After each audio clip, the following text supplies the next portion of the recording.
What is up, everybody? PTB here, and I've got a gameplay today that I think is going to be really helpful, or I at least hope is going to be really helpful towards helping anybody that's watching or anybody that wants to get a little bit better at Black Ops 2 and help them get there.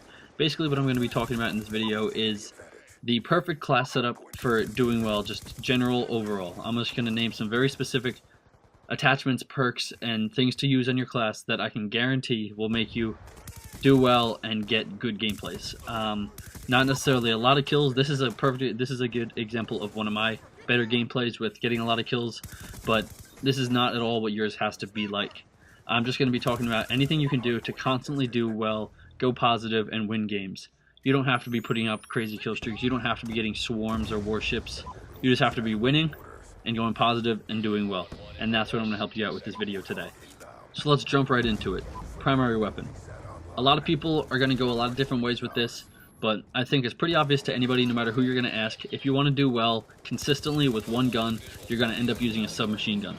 Now that submachine gun of your choice might obviously be different to what kind of style you play or what game modes you're playing or anything like that.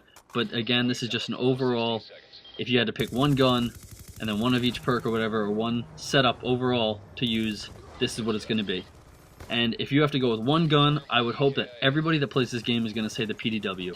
It is unrivaled in just general effectiveness by any other gun in the game. It's not even close. The MP7 is good, the Peacekeeper is good, any of the shotguns are good, but if you're looking for consistency and overall better gun, it's always going to be the PDW. And I'm willing to argue that to the death.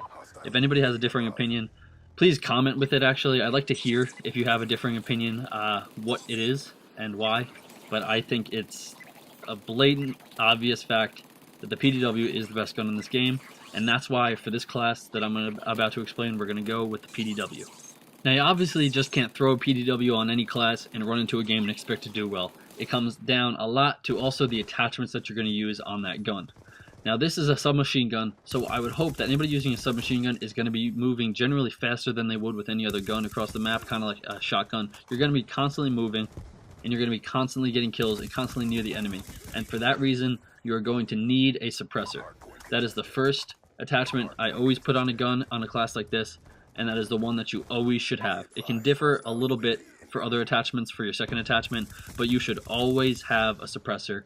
And that is that. There's no reason you should not have a suppressor on it. It will only hurt you, and I can guarantee that.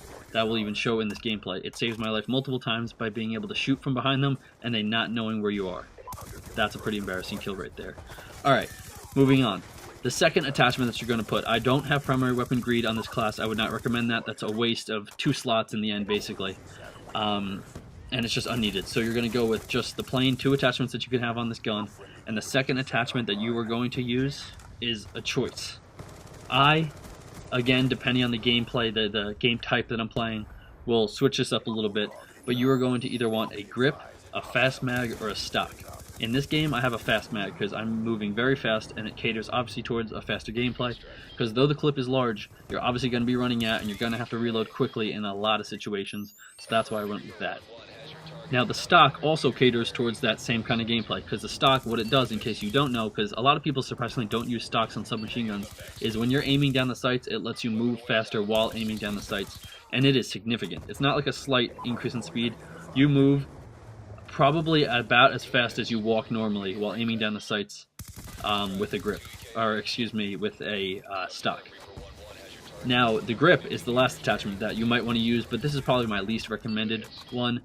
The grip makes it significantly more accurate over range, and the kickback, it makes the kickback a little bit less, so it makes it obviously easier to get kills over range. But like I've said before, if you're using this class, you should be running and getting close to the enemy, and you don't want to be far away from the enemy, having to rely on that grip to get kills. So, that being said, I would probably go for a fast mag or a stock. And that is all for the primary weapon. That's obviously the most important part of a class. So if you put this gun, the PDW, with a suppressor and one of those 2 attachments, the fast mag or the stock, you are already going to be off to a great start in whatever game you are playing. Alright, so let's move on. Perks are obviously the next largest part of a class, and oftentimes are the most important part of a class, because if you think about it, perks really make or break a class. Try playing with any gun, any weapon combination. It could be a PDW with anything. It could be the best gun ever. And with bad perks or with no perks, you're going to get absolutely shit on either way.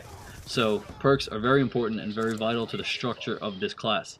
And they're going to coincide with things such as the suppressor. So that's what I'm going to get started with, is the perk 1 slot. I say it coincides with the suppressor because you're going to want to use Ghost. At all times on this class, you're always going to want to use Ghost, because you're basically defeating the purpose of your suppressor if you don't have Ghost. Because if they have a UAV and they can still see you, there's no point in having the suppressor.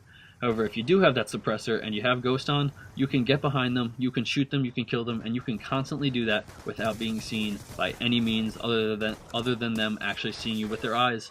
But if you're using this class properly, even if they do see you, you're going to kill them before you can do anything. And with that suppressor and Ghost, their teammates are not going to know where you are, so this kill streak and killing can continue. Now that's such a simple idea, I think, and that's something that I use on all my classes, is a suppressor and Ghost, but a lot of people for some reason tend to forget that or don't think of it, and it's something that is so important and so vital to a class like this. Now on top of Ghost, which is an absolute must, you should, for this class, have perk 1 Greed, and that second perk that you're going to run in addition to Ghost should either be Lightweight or Flak Jacket. Both of these are extremely important to surviving and playing an aggressive and winning game. If you want to win a game, you're going to want to survive. If you're going to survive, you're going to want to either be able to move fast and either outrun your enemies or move to them and kill them before they can kill you, or use Flak Jacket, which can obviously save your life in multiple occasions, like you're seeing right here, lots of grenades being lobbed. I just hit a kid with Flak Jacket and it probably saved his life. He did get killed by my teammate, but if you use Flak Jacket, you're going to find out that it will save your life more than you could have ever imagined, because the overpowered grenades and explosives in this game are just terrible, and Flak Jacket is really going to help that. On this class particularly, I am running Lightweight because Nuketown, you obviously want to sprint across the map and get them in the spawn, but that is completely up to you of which to use. Either one of those will work great on this class, but do not switch it from any of those. It has to be one of those two for this class to work. Now onto the perk 2 slot. The perk 2 slot, you're only going to use one perk, and that is a personal choice of yours between either Toughness and Fast Hands. Because again, these two perks can go either way and help you in one-on-one gun battles or help you with your overall moving across the map. If you're going to use Lightweight, I would suggest you use Fast Hands with it, because Lightweight and Fast Hands kind of go together, because Fast Hands lets you use equipment or grenades or anything faster and then recover back to your gun. So if you're using Lightweight and you're running fast, you're obviously going to want to be able to get to your gun fast. So that makes more sense. Now Toughness, what that does is it makes your gun steadier and your screen steadier if you're getting shot at. You'll notice when you get shot at that your screen moves and shakes and you can go off center. Toughness helps that, and it is actually surprisingly good to use that. But overall, like I said, I would recommend, especially when you're using Lightweight, I would say go with Fast Hands. Now the perks 3 slot, no questions, no exceptions, Dexterity is the only perk you want to use. It is so vital to, again, running with Lightweight or anything. If you're going to be moving fast and getting a lot of kills or going for objectives, you want to be able to move fast, and Dexterity helps you move faster and aim your gun up faster after sprinting. That's what it's described as in the game. You pull your gun up faster after sprinting, and you're obviously going to need that in this kind of a gameplay. Now, my grenades. My special grenade is a concussion, because that's just a great all-around grenade to use. You can use a concussion grenade to either slow down an enemy you're chasing and get that slight speed advantage and catch up to him and kill him or even knife him, or you can even use a concussion to throw into a room and it'll disorient the enemy fast enough and long enough to be able to run in and get a couple of kills before they're back and able to shoot you. And then to wrap up this class, my primary grenade is a Semtex. Semtex should always be your choice. It's a great all-around weapon to use. It's easy for a kill or two, extremely easy to throw, and just easy to use and kill with. So that brings a close to another gameplay. I hope you guys like this, and I really hope it helps you get a little bit better at this game. If you enjoyed the video, give it a thumbs up, why the hell not, and subscribe, and leave a comment. If there's anything you want to say about this video, anything you want to see in future videos, anything you want to say at all, please leave it in the comments. As always, thanks for watching. I'm PTB, and I'm out.